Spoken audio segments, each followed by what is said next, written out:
I'd like to call Bailey Culp up to read a statement. Bailey?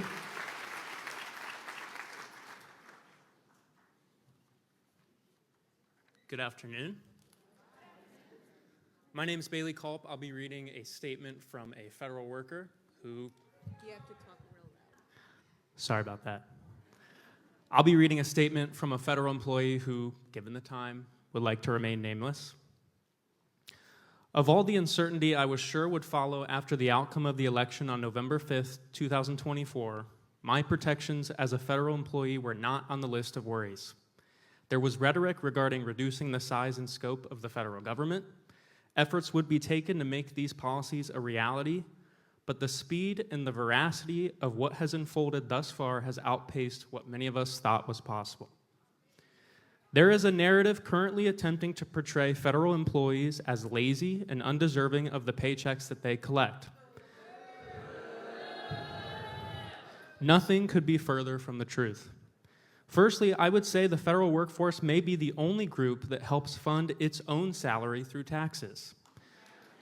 Federal employees work hard to help provide services that all Americans rely on and to a degree take for granted. As a government, we should always be looking to improve and innovate. We should always be striving towards making the government work better for the people it serves, and as part of that process, constantly evaluate what we do and don't need within the government. Unfortunately, the current approach to this valuable process has been without any regard for the downstream consequences. Honestly, it has just been cruel.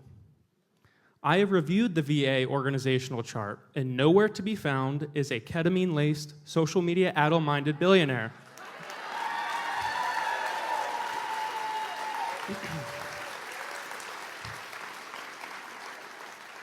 The current methods of cutting staff, administrative or direct patient care, will end up negatively impacting the care of our veterans receive and deserve. The people driving these cuts will attempt to distance themselves from this. It is important that we, everyone in this room, highlight this and not allow them to skulk away from the damage that they create. This may bring me to my biggest concern moving forward. When faced with challenging times, we look towards our leaders to guide us and provide direction. We look to them to help protect us and shepherd us through uncertainty. When a bully comes to take our lunch money, our leaders are the people that put an end to it.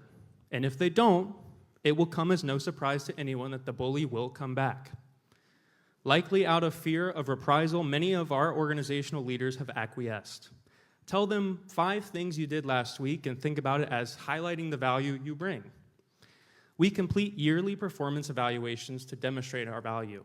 If our agency leaders are unable or unwilling to meet the leadership standards needed in this moment, they should find new work.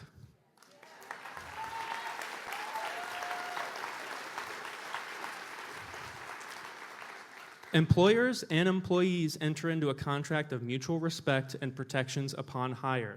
I believe this encompasses a willingness to engage in respectful defiance of such requests that harm overall institutional integrity. I have worked at the Chillicothe VA Medical Center for the last 3 years. In my time spent in Chillicothe, it has become evident how much the community of southeastern Ohio cherishes and values the VA being a part of it. It provides stable, well-paying jobs to a region that desperately needs them.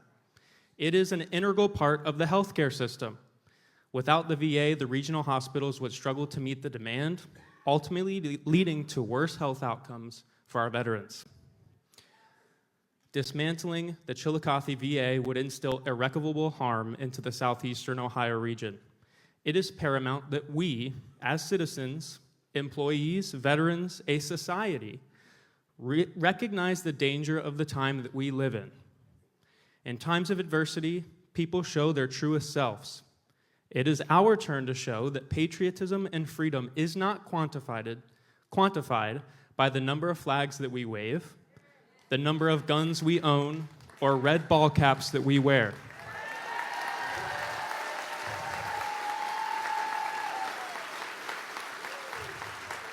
Instead, we choose to show our devotion to America through hard work, compassion, and occasionally, yes, burning a hideous electric vehicle. Thank you.